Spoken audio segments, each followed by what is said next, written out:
Oh, bugger. Bear with me. Oops.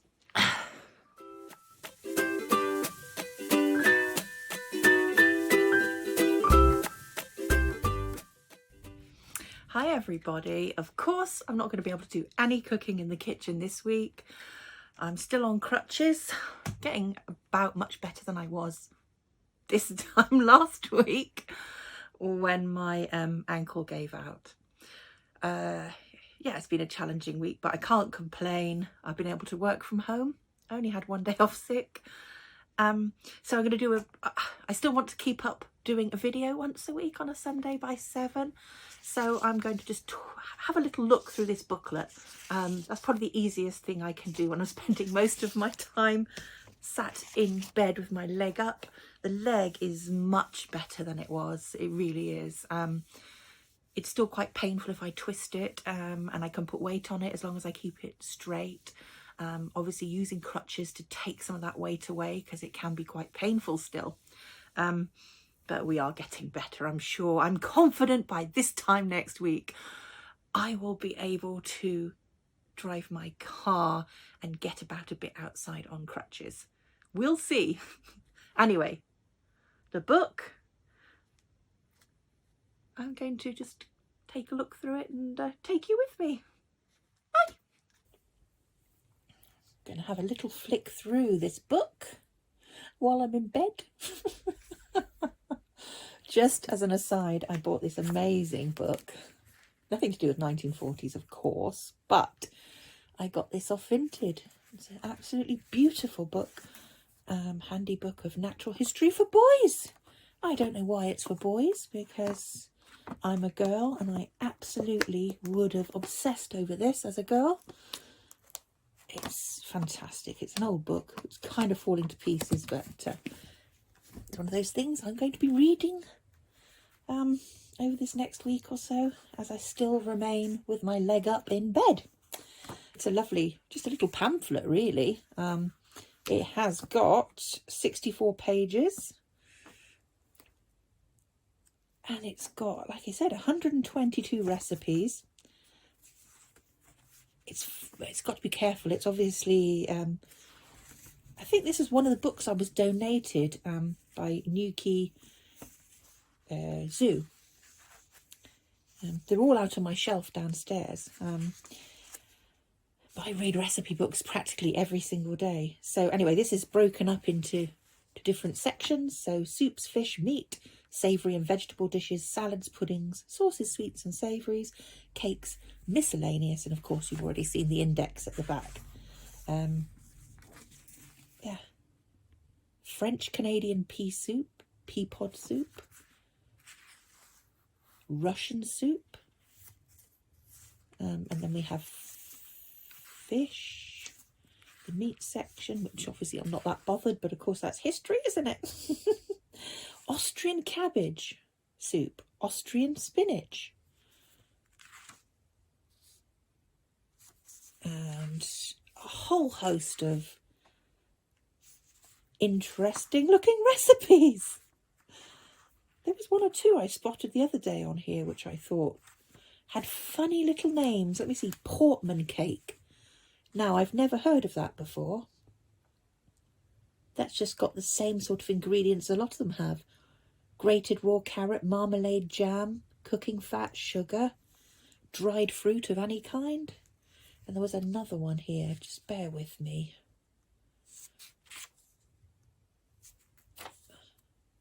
Wartime canary pudding. I'm thinking it's called canary pudding because it's got custard powder in it. Maybe it comes out a yellowy colour. Who knows? It asks for ground rice, custard powder, quite a bit of custard powder. Yeah. That looks quite interesting. We've also got, now this I wanted to recreate, a 1740 pudding, an old English recipe. That calls for a cupful of grated raw carrot, a cupful of grated raw potato, a cupful of flour, half a cupful of sugar, half a cupful of raisins, a teaspoon of bicarbonate of soda, 3/4 teaspoon of salt and 1 teaspoon of nutmeg and a teaspoon of mixed spice. Now, pretty much I think everybody has those ingredients in their kitchen. So, now the only thing that puts me off this is you've got to put it into a well-greased basin or mould, cover and steam for 4 hours. Well, ain't nobody got time for that or money for that in this day and age, have we? So, I would try and think of an alternative for that. I'm sure there must be a quicker way of cooking that. Does anybody know? Let me know. Drop a comment down below. Here's another one. Wartime Queen of Puddings. I love some of these old. I mean, some of these names kind of must have been synonymous with something that was going on in the time or in our recent past history, eh? But sometimes we lose that, don't we? Unless there's an explanation below. We're not familiar with why things were called a certain name. Castle puddings. Now, why was that called castle puddings? Why was that called castle puddings? I want to know what the castle meant. An almond hasty pudding. That calls for 2 eggs reconstituted, so obviously dry eggs. That looks very simple, and that's got 3 ounces of mashed potato in it too. And it's a pudding, and you only have to bake it for 15 minutes. That sounds like a good recipe to try. I guess you just use something different instead of eggs if you don't eat eggs. Uncooked cauliflower salad. Now, coleslaw, we spell it C-O-L-E-S-A-W, don't we? This is called cold slaw. Cold slaw. This salad is made in Eastern Canada by adding a hot-boiled dressing to the shredded raw cabbage. The dressing soaks through the salad, giving it an excellent flavour without cooking it or making it mushy if you put it in a cold place as soon as you have mixed in the dressing. Let it stand for several hours. That's a lot of faff, isn't it? A lot of faff. But with many of these recipes, you just want to try them out, don't you? Some of them are surprisingly tastier than they sound, and others I find are quite incredibly bland. So you really have to add a lot of extra flavourings. But I guess our palates have kind of changed, haven't they? Savoury potato dumplings. Now they're saying lovely. It says it's of Polish origin here. And that calls for potatoes, flour, baking powder, salt, a leek or an onion fried in a spoonful of fat. And then obviously this calls for adding 4 to 5 rashers of bacon. Yeah. It's a lovely little book. Just Czechoslovakian recipes, Austrian, cabbage brie, stuffed pot roast, location loaf. There's a bit of everything, isn't there? Bit of everything. Right.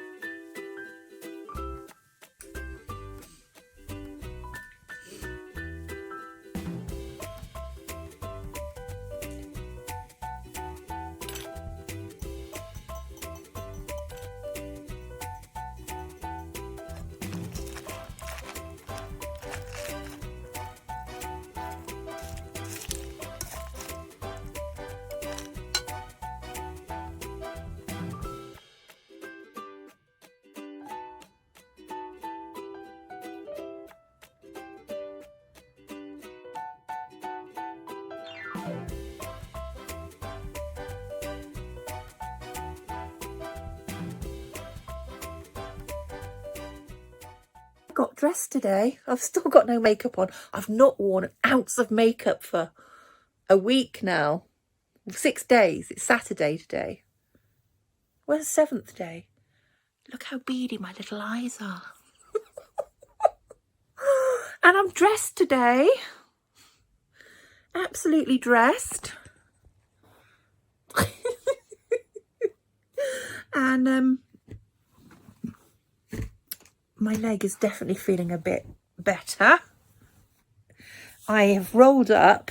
So what I've been doing is I've rolled up this underneath, and that's really supported my knee. The swelling has gone down a lot. It really has.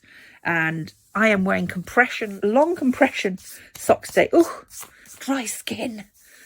Long compression socks today, because you can see there is still a bit of swelling here. But it's not half as bad as it was. And I'm not wearing any support over that at the moment. Although I have got my support, my knee support here. So if needs be, I can wear that. Thank you for all the lovely comments, by the way.